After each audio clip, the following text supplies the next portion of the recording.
I'm just super happy to have you guys here today. I'm really, really thrilled. And today we're going to talk about how to not get totally burned out, drained, and vamped in your Reiki sessions. And let's say, by the way, in your life too, right? So my name's Lisa Campion, and I'm the author of two books, The Art of Psychic Reiki and Energy Healing for Empaths. I'm actually working on my third book right now. It's going to be called Awakening Your Psychic Ability, and that's going to be out in 2023. If I ever get past chapter 7, oh my God. But really my goal in life is to train healers. That's my jam, is to work with emerging healers, sensitives, empaths, to fully step into their gifts and, save the world, because the world needs saving. This is what I say all the time. And my contribution to that is to help Reiki people and healers of all types really get skilled up. And it's like a wave of healers. I want to create an army of healers to go out there and save the planet. That's what really gets me excited. And I've been teaching Reiki for 22 years, but I started my working life working as a psychic. So I started when I was 19. And I worked for a long time before I really understood how to manage my own energy. And I have to tell you that everything I'm going to teach you, I learned the hard way. And I've been doing this for like a long time. And back when I started doing it, there were no manuals on how to do any of this stuff. So I had to figure it out. And I'm super happy to pass what I know to you, so you don't have to learn the hard way like I did. And I know that you're here because something about the title of this spoke to you. And that means that maybe you're getting super drained by your Reiki clients, or just in your life. And I'm going to guess that if you're here, there are probably like a lot of empaths here. If you're an empath, give me a little finger wave. Yeah, okay, that's what I thought.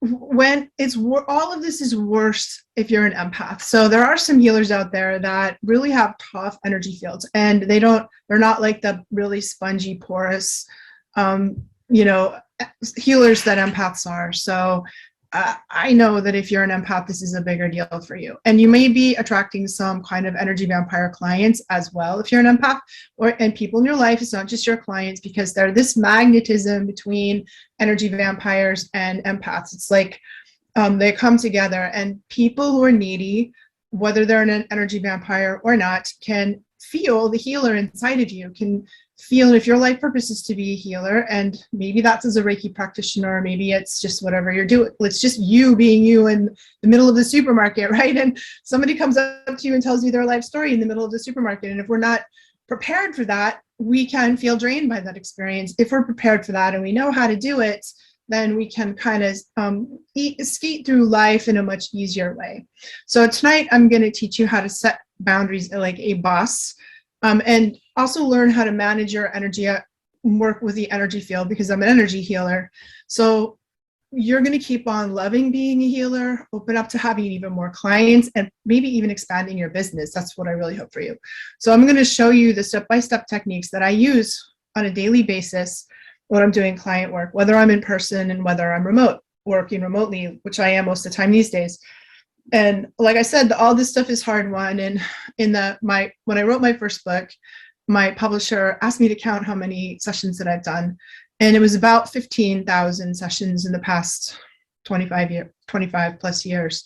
So I have a lot of clinical experience on this topic. And each one of those was like a hard one, like going to the gym and doing reps to try to keep my energy strong. So I'm going to bypass that and teach you the easy way, what I learned, right?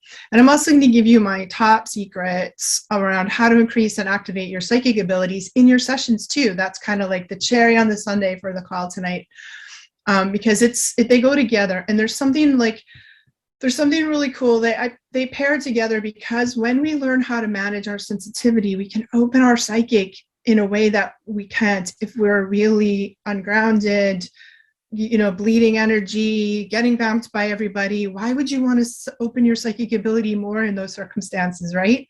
So we tend to shut it down. When we learn how to really manage both our boundaries and our energy field, because it's really the same thing, then we can open up our psychic ability safely. So what I notice is when I teach people these energy management techniques, their psychic opens. And I'm going to help guide you through that a little bit too. And I know there can be a lot at stake here. So there was for me. So I got really, really sick about 10 years ago, 15 years ago, pretty ill. I had some like mysterious neurological thing. The doctors couldn't figure out what it was. It was fibromyalgia. It was chronic pain. It was anxiety. They didn't know. I had to quit working for a little while because I was so sick. And it took me a while to figure out that the root of what was going on for me was leaking energy, overgiving, and absorbing negativity from all of the people that I was working with. And back then I was working hands-on, that's how we went, right? So there's a lot at stake. There's your health. That's what I'm trying to say. Like, your health is at stake. And if you don't know how to do this, you can get sick, and fatigued, certainly. And the other thing is might have an impact on your business. It did for me too. So if you're in a constant state of overwhelmed, too many clients, too much empathic overload, the universe hears that, and they're not going to send you more clients. If you see like 5 clients a week, or you're doing Reiki occasionally, and that sucks the life out of you, there's going to be a part of you that's like, stop, don't send me anymore. Like it kind of puts the brake on, and when we come out of that state of overwhelm, truly all the way through us, then that's like giving the universe, your guides, your higher self, whatever you want to call that, the green light to send you more, right? So it's super important that we come from a true place of being balanced, being full, like, that saying, like, don't give from an empty cup, like drink from your cup and give from your saucer. I love that one. And we need to keep our cup full, especially because as healers, we tend to overgive in every area of our lives, not just our healing practices, right? Am I right? I know I'm right. All right. So if you're burned out, crispy, drained, you can't take anymore, your clients may dry up until you come out of that. And that's partly because, like I said, your clients feel it. And we manifest our life from the deepest states of consciousness that we have, and from the energies that have the most emotions in them. So that overwhelm just puts the brake on every area of your life. But when we know how to properly manage our energy and we're in that full state, we tend to open the flow of everything in our life. So not just in your business, but in all the aspects of your life. Kind of gives the universe that green light to send you more, right? And I don't know, like, if this is an issue for you, chances are very good it's happening in the rest of your life. Maybe your family is draining for you, your friends, the people that you work with. And if you learn how to nail it in this, in your Reiki sessions, it's going to apply through all the areas of your life. And that's what I found for me. It's like, as I really had to hone in and get good in my sessions. And when those skills were applicable in every area of my life, sort of everything got better in my life, more solid, more grounded, more flow of energy, because that's where I learned how to do it, but I applied it to all the aspects of my life. And, it's not just me too. So recently I was working with one of my students, a Reiki student, super, super talented healer, and she's an empath and she's psychic. And she in particular is a physical psychic, a physical empath. So when we're empaths, we absorb the emotional energies, and we often feel that as our emotions. We absorb the psychic energy, the physical energy, and even the thought energy of the people that we're around, and especially if we're connecting with them in an energy healing session like Reiki. And, her thing was, she's a physical psychic, so she was one of her strongest psychic gifts is feeling things in her body. And as a physical empath, she was feeling people's pain. And she was, suffering from severe chronic pain when I first started working with her. She had super low vitality. She had a lot of problems being in the world. And even though she's super incredibly talented and brilliant, she was going to quit. She was going to give it up because she was so sick from literally absorbing all of this stuff that she was picking up from her clients and not knowing how to let it go. She had liver problems. She had, gut issues. She was kind of a mess. And she was depressed too. And she told me, she said, I'm going to quit, Lisa. She said, this work's killing me. Like literally, I think I'm going to die because I'm so ill. And I taught her what I'm going to teach you, what we're going to go through tonight. She put her heart into soul into practicing it really on a daily basis and reaped huge rewards from that. So it strengthened everything, that, you know, her whole energy field strengthened. She learned how to say no, how to set boundaries. And now she's killing it as a healer, I have to say. So let's go into that a little bit more. So let's really look at when I say we need psychic protection, what exactly are we protecting ourselves from? There's a couple of things, especially as energy healers. And what I call it client goo. It's a technical term, but client goo is this residue that our clients release when we're doing energy work on them, if we're doing it right. So if we're really great Reiki healers and our clients are like releasing all their feelings and their thoughts and their psychic energy and their emotional energy and pain, all of it's coming out of them, right? That's what we want to have happen. And that can hang around. It can hang around in them. It can hang around in you, especially if you're an empath and you're sponging it all up. And it can hang around in your environment and cause problems in your home, in your office, wherever it is you're working. So I call that residual energy client goo. And I feel it as sort of a greasy, dirty, mucky energy that hangs about. I feel it like literally like, I don't know, like heavy greasiness in my own energy field. And if we don't clear it up and from ourselves in our working space, it really can hang around and cause problems. So that's number one. And I'm going to teach you how to handle the client goo. The other thing that we need really help with is clients who are needy, and that's very normal. So listen, nobody comes to me or you as a healer because they're having a great day, right? Sort of our job is to take our little light and step into somebody's darkness with them. And that usually means they're going through some kind of trauma that we're helping them work through. And we have to learn how to handle that. We have to learn how to listen to like people's problems, and people are coming to healers and Reiki practitioners more and more because they're not really happy with maybe the medical treatments they're getting or the psychiatric treatments they're getting. So they're coming to healers to deal with a lot of their heavy stuff. And we need to learn how to stay grounded and present when our clients are dealing with trauma. Learning how to shield ourselves. So there's like some tricks to staying really shielded, but also being really present. And that's a skill. I'm going to teach you again how to do that. It needs cultivating, and we need to practice and learn how to do that. And then sometimes we have clients that are beyond just the average person who's got a thing and they're coming to you because of it. You know, sometimes we get clients that are really like in the energy vampire category. And, you know, sometimes they are purposefully that way. There are people who are just know they're energy vampires and that's the way they roll in the world. They're sort of unrepentant about it. And most of the time they're not, though. Most of the time they're just hustling and trying to get through, you know, the day the best they can. And they're just a mess when they come to us, right? So they are, what I notice is that those people, they're so depleted when they come in. They're so run down, and that if we're not careful and really boundaried, they will absorb your energy. They'll pull it all out of you like you're a battery, even when you're doing Reiki. So doing Reiki can really itself help prevent that, but it can still happen if we are connecting to them in a particular way, right? So, and then the other thing is, like, I really want you to be able to take these skills, we're going to learn in a minute, and apply that to all the areas of your life. So it's you at the supermarket, you with your in-laws, you know, at the PTA meeting, or wherever you are in your life where there are other people, or those big box stores, right? All of this is going to work for that as well. So there's a couple of steps to it. There's two major things that you've got to do. And I'm going to tell you exactly what to do in your sessions, exactly what I do step by step in your sessions, what I do.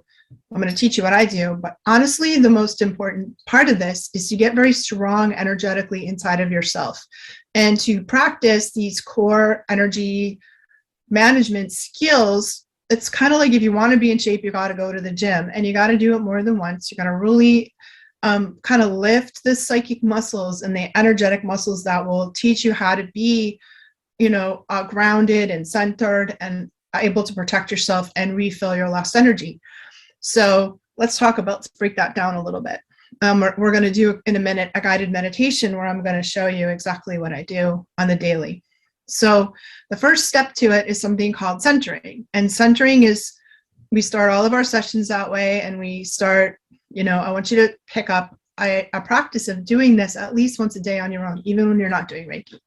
But centering is when we collect all of the scattered pieces of ourselves back home into ourselves. It's really, really important as energy healers that we live inside of our own self, that we're pulling in our thoughts, our feelings, the cords that we have connected. It's a crazy world out there, and we get kind of scattered. We scatter our energy across multiple dimensions of thoughts, feelings, kids, work, job, the news, all of those things. We scatter them. So centering is about pulling everything back into yourself. And it's the first step of this energy hygiene, these energy management practices. So we're going to do that in a minute. The next part of it is about grounding. And grounding means that you're fully in your body, fully embodied, so you're not dissociated and sort of floating around outside. And empaths are notorious for not being very grounded. We learn, many of us, at a very early age, how to live outside of our bodies. If you've had trauma, it's even worse. Like you'll just learn the habit of being out. And it makes us feel like we're safer when we're out, but the truth is we're not. We need to come in, and we're not fully safe unless we're in. And I learned that mostly from the years and years that I did martial arts, almost 20 years when I was young.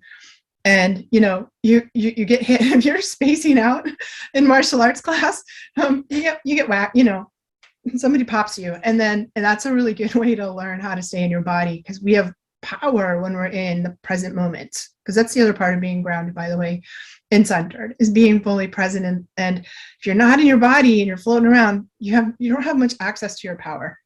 Okay.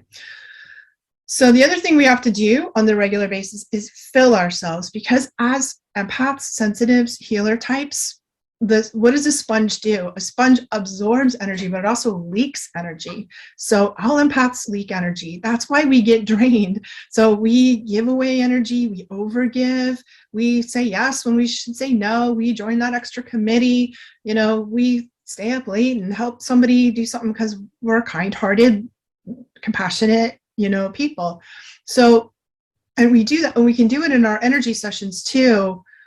Just because we're working on people that are very depleted. So we need to learn how to replace our lost energy so we're not chronically energy depleted. And it's super important, because if you are chronically depleted, you are in danger of becoming an energy vampire yourself. Just saying, we don't want to go that way. I know you don't, I don't.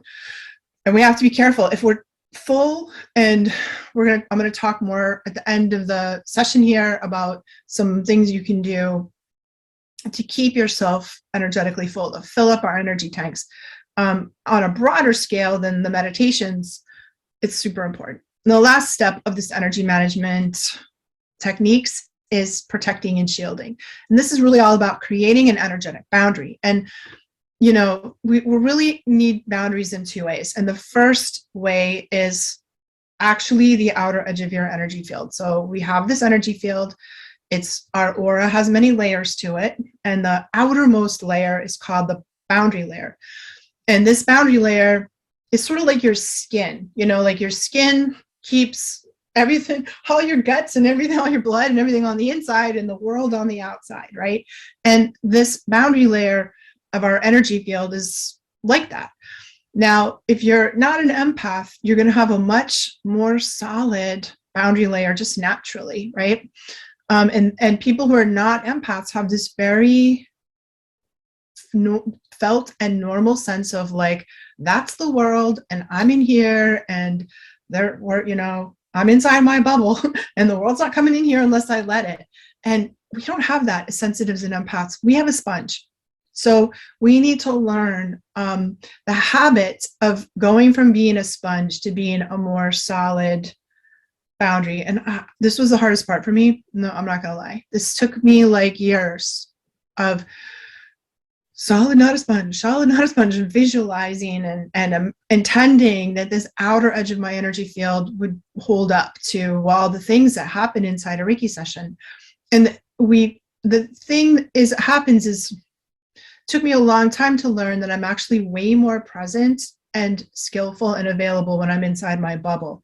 And as an empath and a healer, it feels like, oh no, I'm gonna like leave myself. I'm gonna like extrude myself out of my energy field, and I'm gonna go swim over there with you in your energy field. And then I'm gonna really know what you're feeling. Like, we want to merge. We want to kind of merge with our clients. And it kind of feels safer to us. So it can feel invasive to people who don't like that and who have good boundaries. That will feel invasive to them. And it is, in a way, too. So, you know, what I want to do is teach you how to connect to your clients without merging with them, because the merge is the problem. Like, you have to be home inside of yourself and grounded inside of yourself to be a maximum use to your client, right? And it just took me forever to learn how to do that. And by practicing these energy management practices, where I would really sit back in my own spine and open up my heart, but stay inside my bubble, that I was like, oh, this is better. I'm really present, and I can really connect with my clients and I'm not leaving myself. I'm not leaving them. Like, it's good. So anyway, let's practice it. Let's do it together right now. I want us to try it together. We're going to do this. If you've ever taken a class with me, you've done this, but we're going to do it again. And then I'm going to help you like break it down into smaller pieces that we're going to use inside our Reiki sessions. Okay. So I think, I don't know, this is a crazy world out there. We all can benefit from a little grounding. So let's do it. So if you can have your feet on the floor, that's great. If you can have your arms and legs uncrossed, that's fantastic. If you can, like, lift your spine up so that your chakras are a little stacked up on top of each other, that's optimum. If you feel comfortable, you can close your eyes if you feel okay with that. And on your first inhale breath, just take a little bit of a diagnostic and find out, like, where are you? Are you home? Like, you know, have you gone to live with the elves? Like, where are you? And just notice without judgment, okay? And I want you to take a deep breath, breathe into yourself, and we're going to center. So centering is using your breath to bring yourself home to you. And almost everybody has a part of their body that they feel like is their center. And for some people, it's your belly. For some people, it's your heart. For some people, it's your lower belly. And I'm going to ask you, if you want to put your hand on your center. And don't think about it too much. Just see where your hand lands. And that's like where the essence of you lives the most strongly inside your own body. So we can center really quickly when we put our hands there. And on your next inhale breath, I want you to imagine that you're breathing in like all those fragmented pieces of you, all the thoughts that you have, all the cords that you have in other people, what you're thinking about, you got to do when you get off this call, or what you were doing before you got here, all the feels you didn't have a chance to process today. Just pull them all in. Like, imagine they're attached to a fishing line, and you're going to reel them in like a fisherman reeling them in back to you. Oh, that's so much better. That was good. Good. No. So now let's do some grounding. And I want you to imagine, pretend, or visualize that a big beam of light is coming in the top of your head. And that light is going to fall right into your center, wherever that part of you is. And then on the next exhale breath, I want you to breathe down your spine, breathe down your legs, breathe out the bottoms of your feet. Good. We're starting to ground. We're starting to come into our body. You can come into your body by pushing your feet into the floor, by feeling your spine really strongly, by feeling your bones, because the bones are the most solid part of us. So let's take one more breath. Breathe it in, bring it all the way down to your tailbone. And on the next inhale breath, you're going to imagine that your tailbone extends. This is called the grounding cord. And it's going to go through the chair you're in and through the layers of the building that you're in, down, through everything, as deep into the earth as you can get. And we're going to make it wide. So we're very connected.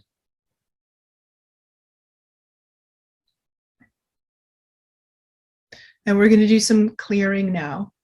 So we are all full of goo. You may be full of client goo or life goo or family goo, whatever it is. So let's drop it down the grounding cord right now. So take a deep breath and bring that light, bring it to your heart, bring it to your belly. And on the exhale breath, you're going to release whatever you're holding on to that's not yours, down your legs, out the bottoms of your feet, down the grounding cord, and into the earth. And we're just going to ask the earth to compost it. With a lot of gratitude, with our prayer, with our blessing, we're going to let it go. So let's do that again.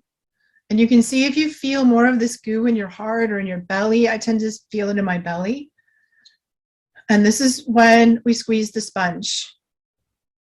And just release. Again, we ask the earth to compost.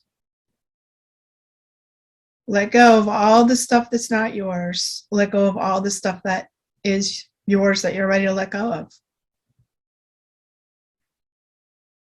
And we've been filling all along. So that light that you're breathing in, bring it to any part of your body. On your next inhale, fill yourself up with this divine, from the divine source.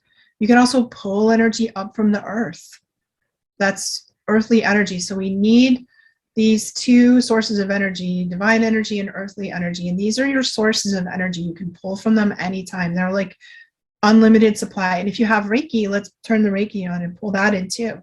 So Reiki is like universal life force energy, like the force. And there's this divine energy that comes from the universe, God, heavens, and earthly energy that comes from the earth.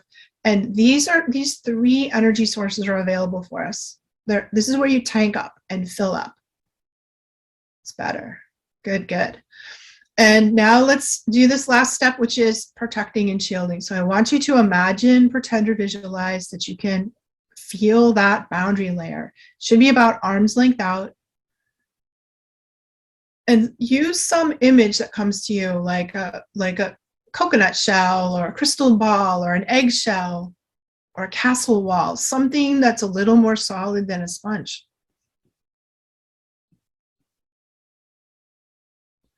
And we're going to program this. We're going to program it to allow in supportive energy. Non-supportive energy is going to stay on the other side. And nothing crosses our boundary without our permission. And just notice how you feel. I feel way better. I hope you feel better. I feel so much better. So you can open your eyes again, wiggle your fingers and toes, come back into the room. If you have extra energy or if you feel a little lightheaded, just blow that extra energy down the grounding cord. We're going to give it back to the earth. So this is the standard energy hygiene practice that I want you to do every day. I recommend that you do it every day, at least once a day. So I do it before I start working. So when I'm going into the office to see clients, I start with this. And I finish. When I leave, for my day, I do it.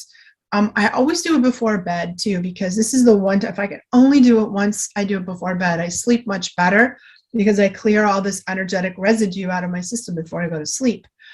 And you might do it, when you are about to go into one of those big Walmart or the supermarket or Home Depot.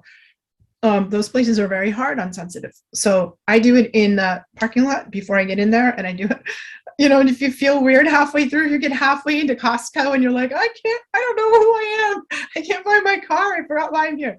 I don't know what it is about Costco. Wow. But that I've had a panic attack and nervous breakdown about 20 minutes in, and I did this and I felt better. So, and it's just energetic overload from those places, really. That's what it is. So you can do it then too. And the more you do it, practice this. It's like going to the gym for your energy field, and it becomes a habit. And I do it in a few breaths. Nowadays, I can really just do it with my intention. It's pretty cool. So I'm just like, okay, I'm going to ground. I'm going to clear everything, and I'm in my bubble, and boom, it's pretty instant for me. And I want you to get that way too. So let's take all of this goodness and apply it to what we do in Reiki sessions and healing sessions. And like I said, you're going to do this before your client arrives if you want, like I do. But this is the way that I start my Reiki sessions. And it's kind of like a little ritual or a little learning how to use our energy in a systematic way. And by the way, it works just as well for remote sessions. And I want you to do it if you're working remotely with people as it does with hands-on. And sometimes we can feel when we're working remotely with people by Zoom or telephone, which we've all had to learn in the past couple of years, that we don't need to do this. And I'm telling you, you do, because that energy, the way that this healing works, energetic healing and remote healing, you can still absorb things, pick up things from clients in a long distance session. For me, it's a little more intense when I've got my actual hands on them, but I still want you to practice this even if you are working remotely. So all of this can be applied for that. So let's just say your client's on the table. Like, you talk to your client for a few minutes and you get them on the table. Before you put your hands on them, before you do any work, we start with our hands in prayer position. It's called the Gasho position in Reiki. And you put your hands here, and that's when you're going to do your centering. So start centering breaths. We just did it, so you know how to do it. We're going to pull in all the scattered parts of yourself.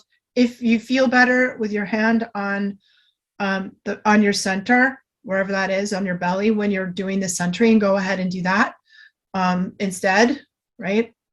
And then once we're centered, we're going to start this grounding process where you breathe in the top of your head, just like we did in the guided meditation a few minutes ago.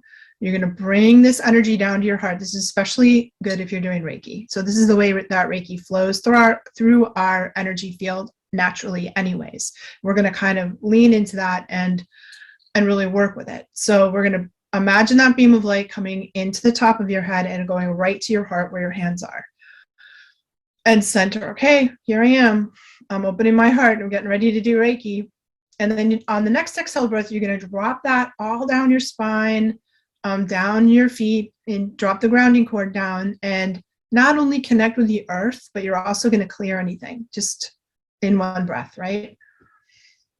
And then on the next inhale breath, you're going to pull energy up the front part of your body, like you're sucking up that earthly energy up from the grounding cord right to your heart, and fill your heart again. And then on the exhale, imagine that energy is overflowing your heart and it's coming down your arms and into your hands. And this is how Reiki flows. It flows through this sort of circular pattern. When we connect with the Reiki frequency, it's going to flow through these major energy meridians. So the big one down the back, all the way down, up the front into your heart, and then overflow into your arms. And I'm telling you, if you do that, and I wrote about it in my book called Energy Healing The Art of Psychic Reiki. I wrote a whole section on this technique called Reiki breathing. And as soon as I make the connection, my hands get hot and I know the Reiki's flowing and I'm ready to go. And then you want to, even before you put your hands on somebody, energetically, remotely, or in person, then you put your protection bubble up. Don't skip that step. So that's when you imagine you're inside your bubble, and your bubble can be any color, white light or silver or rainbow or purple, I don't know, whatever you like, and that you kind of have this intention of nothing crosses your boundary without your permission. You're the boss of that. So when I'm done with my protection layer, I set an intention for the session. Some people say this out loud, which I think is kind of cool. I usually just say it in my head, but it might be something like, may I be a clear channel for healing, and may this healing be for the good of all with harm to none. That is great. You might do a prayer of your own faith tradition. So I know people that say the Lord's Prayer or whatever prayer you're comfortable with. Go ahead, it's up to you. This is a totally personal thing. This is also a really great time to set an intention. If you want to bring more psychic information, more intuition into your Reiki sessions, this is a great time to set that intention. So you might say something like, I invite my Reiki guides to be present and the guides of this person to be present. May I receive all the information I need to be of the deepest service to this person in front of me in the light of deepest love. And again, with harm to none. And when we say with harm to none, that means you too. You're included in that, right? So there we go. And from that point, then you put your hands on the shoulders of the person, at least the way that I teach it. And there's lots of ways to do this, but try it this way. So once you're set and you're situated, put your hands on the shoulders. And the shoulders it's called the handshake position. And it's a really good place to start a Reiki session because it's a neutral place. It's not on a major chakra. Energy healing is kind of intimate, and we want to give our client a little bit of time to having us in their energy field, right? And jumping directly on top of someone's chakra can be like, especially if they're sensitive too, can be, that's why I call it the handshake. It's like, nice to meet you. Let's get to know each other a little bit before we jump into this Reiki session.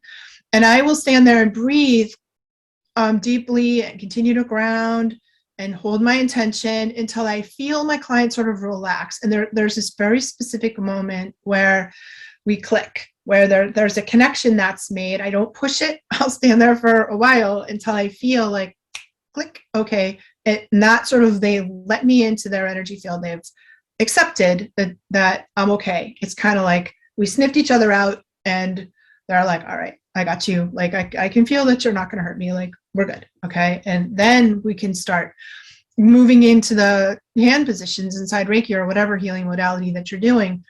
And also, while you're in the handshake position, I strongly recommend that you start asking yourself some diagnostic questions. So if you learned how to do like an energy scan in your Reiki training, where you just kind of like feel what's going on with this person, right? What's the diagnostic? Are they, what are you feeling? And the scans often start by noticing what's going on in us. So there's two things that's happening. We can notice, and I really recommend that you work with your eyes open. So look at the person.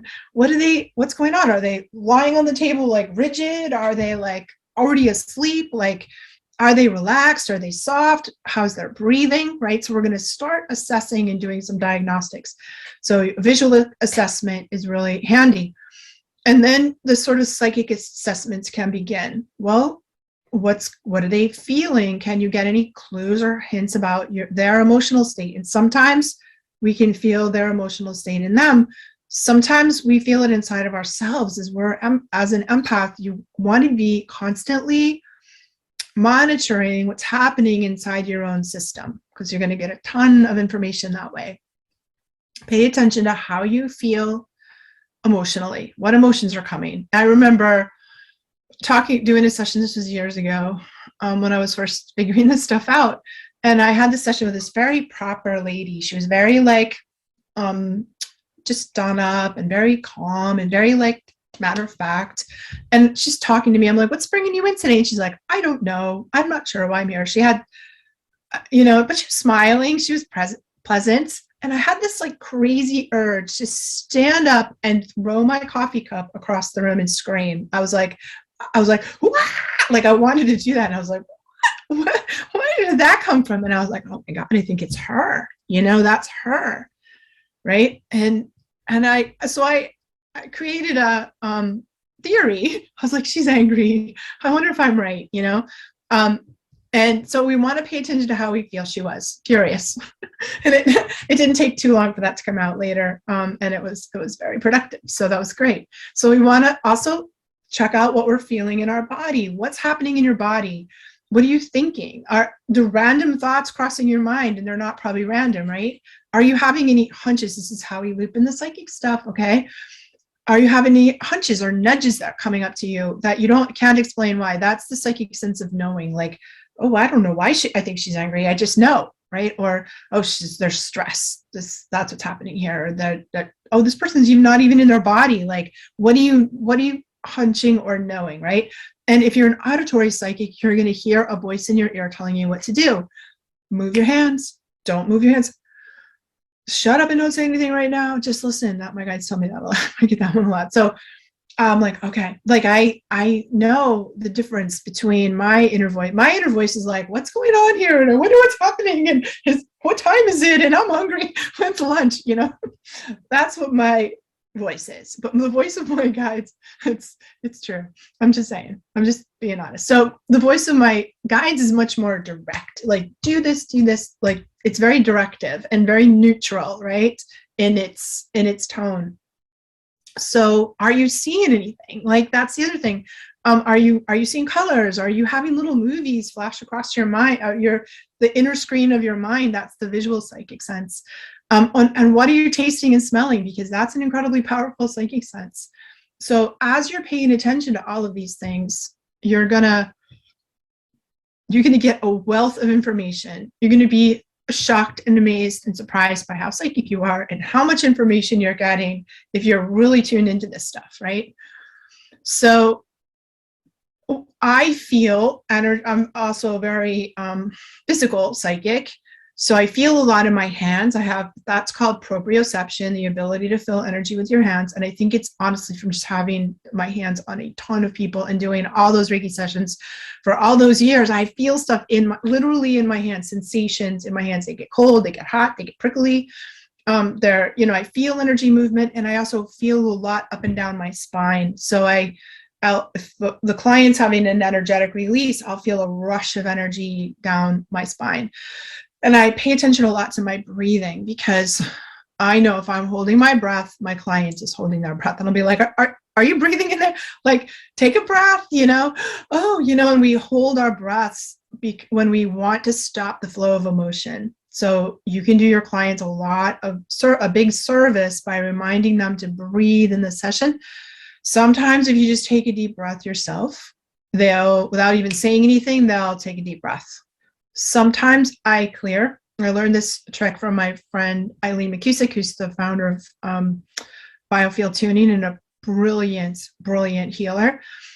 She taught me that to breathe as an instant clearing, like, just if you feel like you pick something up,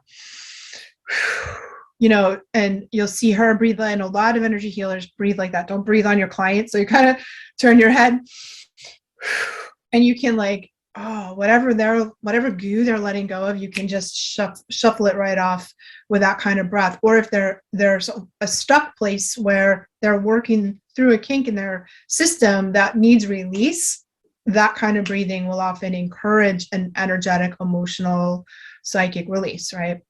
So pay attention to your breathing, pay attention to what's going on in your body. I always said if I was going to write a book about psychic ability, it would be called Pay Attention. My publisher didn't like that title. It's going to be called Awakening Your Psychic Ability. But in my head, it's the Pay Attention book, right? Now, here's a really big thing. When you get a piece of that information, it's really important to ask yourself, is this mine or is this theirs? And this is a question that empaths need to be constantly going through. Whatever, if you're in Costco, if you're with your family, or it doesn't matter where you are. If you get something that's a big sensation of some kind, a big emotion, a big feeling in your body, the first question, especially when we're doing healings, is this mine? Okay. And I find the more I ask myself that question, the more quickly I know the answer. At this point, I pretty much know the answer to that question like this. In the beginning, it was hard for me to know that. I was like, well, I don't know if it's mine or theirs, If you figure it out, well, I'll tell you what to do about that if you don't know in a minute. If it is yours, we want to drop it down the grounding cord with our exhale breath, or file it, or that kind of breathing, that sideways breathing, or take a deep breath, move it through your system, and drop it down the grounding cord. Some people like to move it up and give it to the angels. So you can see which way the release wants to happen inside of you. It's all good, however you want to do it. And the thing is, if it's your clients that you're sensing, this is the purpose of empathy, by the way. This is why we have it. And it's why empaths are drawn to the healing arts, because we have inside of us the perfect built-in MRI X-ray machine that's like this diagnostic tool to help us figure out what's going on with our clients when they can't. They're coming to us because they're a mess. They don't know what's going on. They're triggered. They're having a thing, and they're like, I don't know what I feel. I don't know. I just need help, right? And we're like, okay, let's Okay, so we know you're mad. We know you're not inside your body. Let's handle that, right? Oh, there's pain here. It's like we're detectives. Honestly, it's a lot like that. And we have this set of information that's very helpful. So when you get something and it's not yours and it's your client's, first of all, congratulations, because that was really useful and your empathy is fulfilling its purpose, what it's meant for. And what you want to do is feel it for the 10 seconds it takes you to identify what it is and then let it go. Thank you. Oh my God, back pain. Oh my God, fear, anxiety, depression, migraine. Okay, got it. And then thank you for the information. That's what I say. Thank you for the information. And then take a really deep breath, drop it down the grounding cord, or give it up to your angels and or release it with your breath. Now, if that's not shifting it, ask your guides to come in and help, right? Just be like, angels, guides, my helpers that are here, my Reiki guides that are here, help me release this because it's sticky and it's not going from you. You want to release it from you. The Reiki and over time will release it from the person, but we don't want you to hold on to it, right? Now, if it's really intense and it's not going, you might need to take your hands off your client just for a minute. Sometimes I've had to step away from the table and I'll do the whole thing again. I recenter myself, I reground myself, I drop the grounding cord down, I reset my bubble, and then I'll re-engage and see if that clears it up. Now, the other thing you can do, it depends on how your clients are. Like some people, like I talk to my clients pretty much through the whole session, so because I'm combining it with a psychic reading. So if your client is available for you, sometimes our clients are like, and they're not going to have a conversation with you, right? But if they're awake and you might say, how are you feeling right now? I love that. It's such an open-ended question. I'm so angry. I thought so, I don't know how I'm feeling. Well, could it be that you're angry? I was just wondering because I just felt like that might be in the field a little bit. Oh my God, now that you said that, I'm so angry, right? Or how's your back? Like, do you have any back pain? Like, what's going on with your back right now? No, my back's fine. And then it's yours, right? So there's this learning period where getting feedback from our clients is super useful in helping us develop this discernment. This is the psychic skill of discernment. What's mine? What's yours? How do we tell? And having somebody you can ask back and forth, this is what's really good about Reiki shares, practice sessions with fellow students. You can ask them a little bit more direct questions when we're in a learning environment than we are if you have a paid client, right? Now, what do we do if this is so important? I want you to write this down if you have a pen handy, because this is the most important thing I'm going to tell you for this whole time we're together tonight, is that as sensitives, as healers, we, if you can't let go of somebody's stuff, it's because it's resonating with something inside of you that's not healed yet, right? The stuff that's not resonating with our own stuff just kind of it's like water off the duck's back. It just releases and goes quickly. But, you are this beautiful, amazing creation that is full of this incredible gifts and your life purpose and also your unhealed wounds. And one of the most beautiful things about being a healer, in my opinion, is that we get to keep working on our stuff all the time. You're going to be your first and best client if you're doing it right. And that means that kind of like we radiate out this light and we also radiate out our wound, right? And that means that our clients will walk in the door with our issue du jour. They just do. And I know I'm like, oh, I've got 5 clients this week and they've all got the same issue. I have to ask myself, is that my issue? And guess what? It is almost 100% of the time, and this is something that I've learned to lean into, to feel gratitude for, and to keep doing my inner work. And I see it, here it is, something that I need to look at inside myself.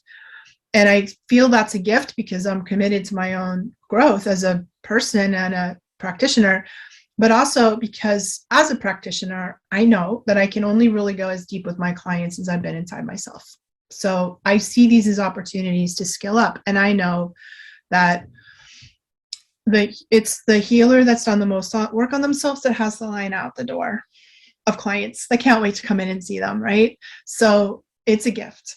And if that happens to you, if something really rings your bell, it's your issue, just file it away. Like, we're not going to deal with it in the middle of a session, clearly, but be like, okay, got it. Message received, and I've done like about 1 million sessions where I'm saying the thing that I know I just learned 5 minutes myself, or my guides are like, are you listening? This one's for you too. I'm like, okay. It keeps you humble, right? So I think that's beautiful. But anyway, if it rings your bell in such a hard way, you can't let it go. It's because it resonated with something in you that needs work. That's all. That needs healing, that needs some TLC.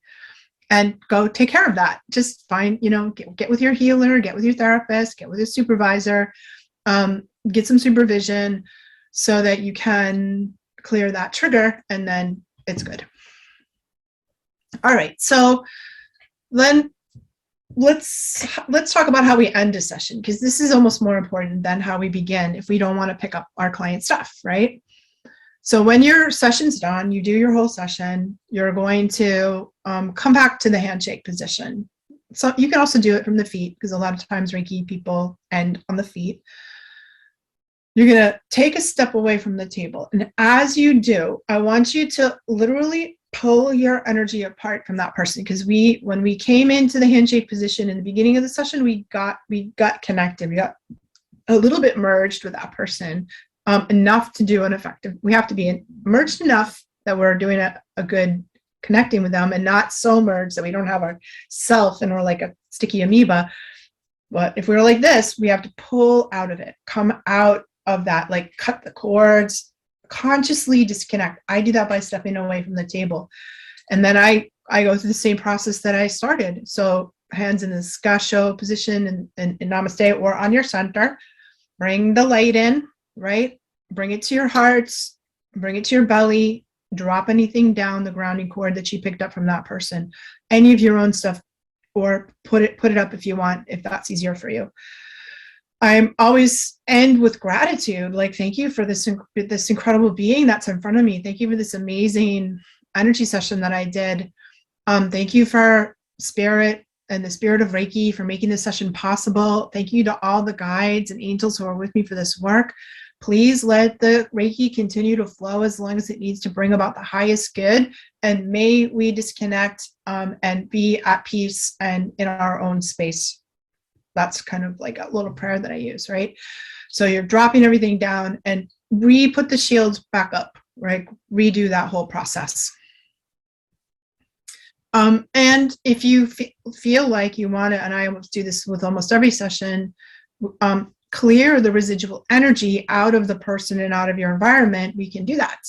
So many people burn sage or spray sage or Palo Santo to help clear. This is very beneficial for your client, to help them clear out whatever energetic goo that they released. We want it out of their energy field. Some Reiki practitioners sweep the field. I think that's great too. If you're in a place where you can't burn anything, try a bell or a chime. I like a tuning fork, the 528 tuning fork. So it's tuned at 528 hertz. Perfect it's a real little one, for clearing residual energy. In fact, you can use that thing. I carry that thing wherever I go.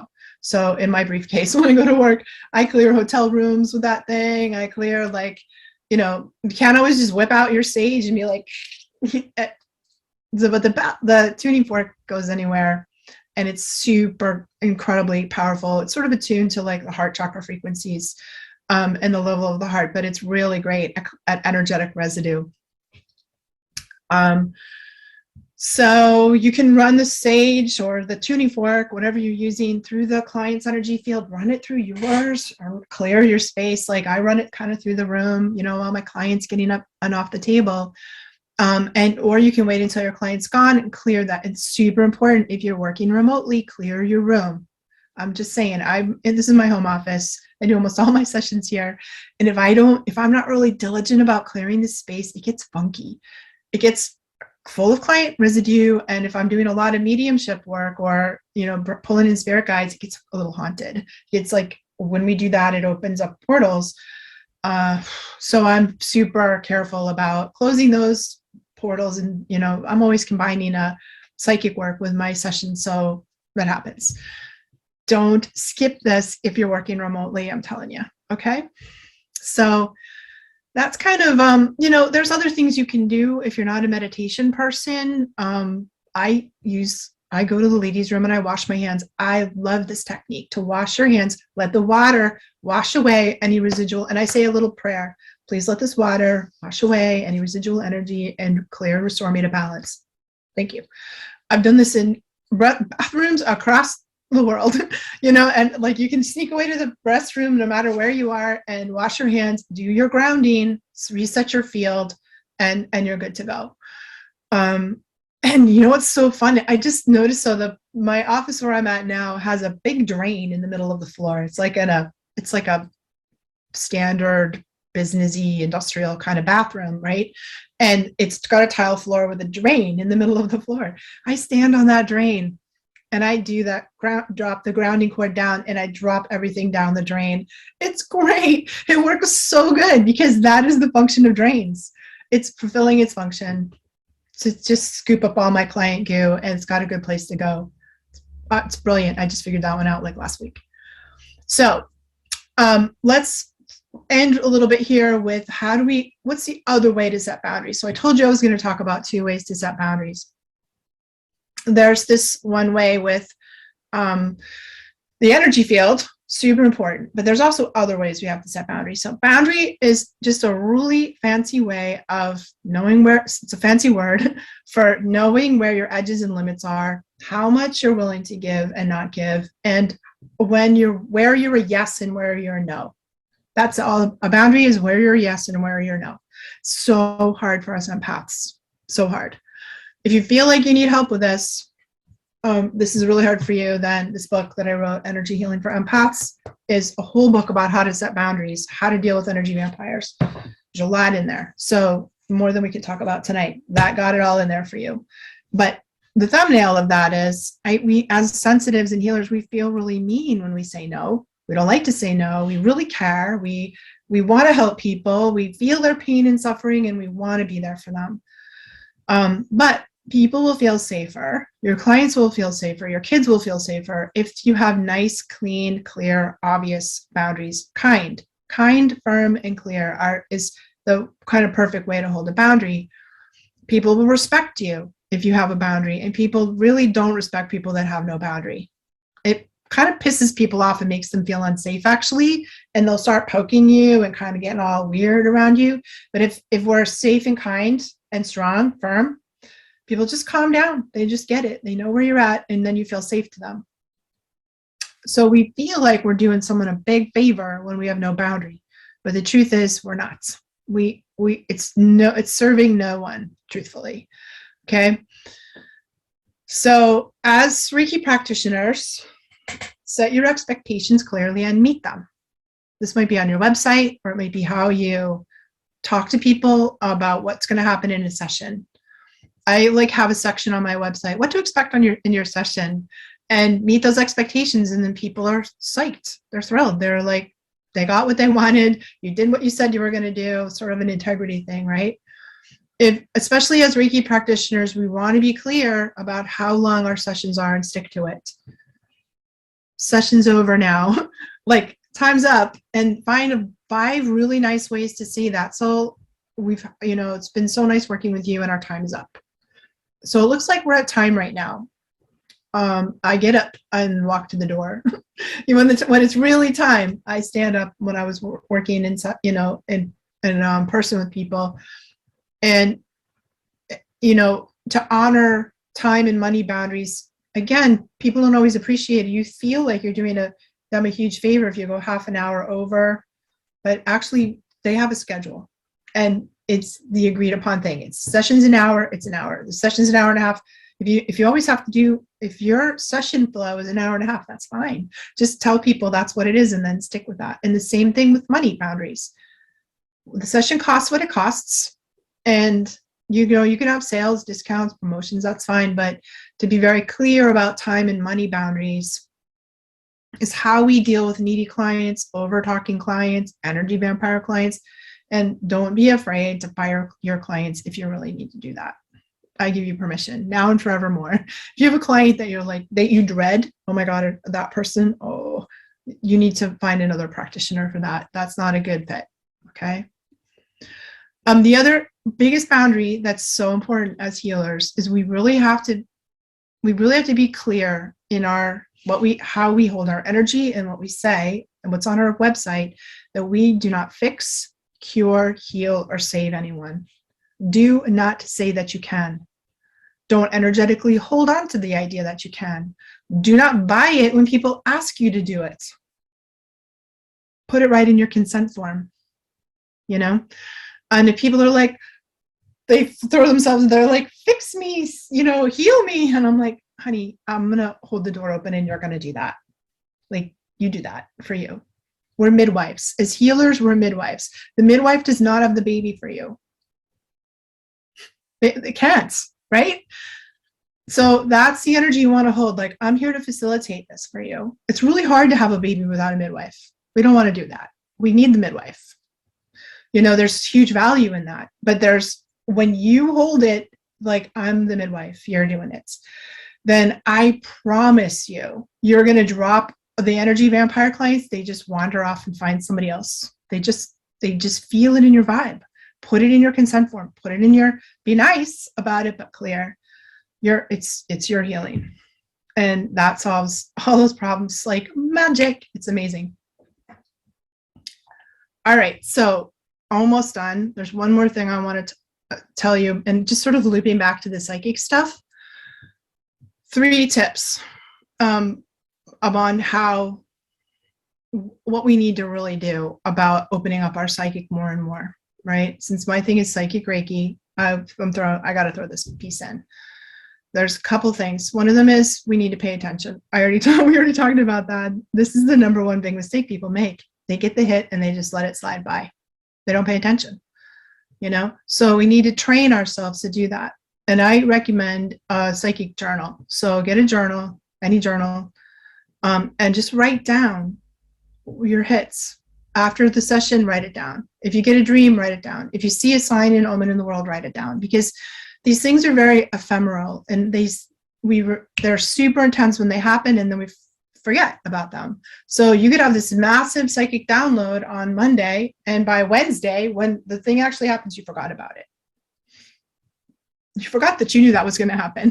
And if you have a psychic journey, I'm going to tell you, you're going to be amazed at how psychic you are. Totally. We have to pay attention and put it somewhere and record it so we really have it. The next thing you got to do is you got to act on it. Not all the time, not every crazy whim, most of the time, some of the time. If you get a hit and you pay attention to it, but you never, ever, ever do anything about it, it's not going to get stronger. It's going to diminish your gift. So act on them when it feels right, when it aligns with your common sense. I don't know, like most of the time, 51% of the time, act on it. Okay. And then ask for an increase. Ask your guides, set your intention, write it in your journal. I set my intention from now on is to increase my psychic ability, and then ask on the daily, because our guides they're wanting to talk to us. They need permission every day. Every day, free will kicks in, and we ask for help every day, and we're going to get it. They can't help us unless we ask honestly. Okay. So